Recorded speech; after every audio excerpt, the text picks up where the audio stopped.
Platinum jubilee উপলক্ষে সমাপ্তি অনুষ্ঠানের সূচনা। শালবাড়ি উচ্চ বিদ্যালয়ের প্লাটিনাম জুবলি উপলক্ষে সমাপ্তি পর্বের অনুষ্ঠানের সূচনা মঙ্গলবার সকালে প্রদীপ জ্বালিয়ে এই অনুষ্ঠানের সূচনা করেন ধূপগুড়ির বিধায়ক অধ্যাপক নির্মল চন্দ্র রায়। এছাড়াও উপস্থিত ছিলেন অতিরিক্ত জেলা শাসক পুষ্পক রায়, ধূপগুড়ি মহকুমা শাসক পুষ্পা দোলমা লেপচা, জেলা পরিষদের সহকারী সভাধিপতি সীমা চৌধুরী, পূর্ত কর্মাধ্যক্ষ নূরজাহান বেগম, কৃষি কর্মাধ্যক্ষ মমতা সরকার সহ অনেকে।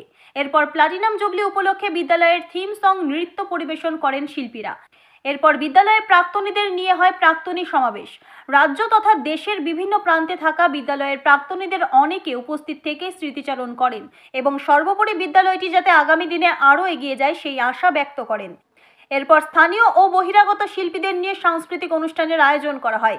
প্লাটিনাম জুবলি উপলক্ষে 29 ও 30 জানুয়ারি সাংস্কৃতিক অনুষ্ঠানের আয়োজন করা হয়েছে। ধূপগুড়ি থেকে ভাস্কর মহন্তের রিপোর্ট, আমাদের টিভি।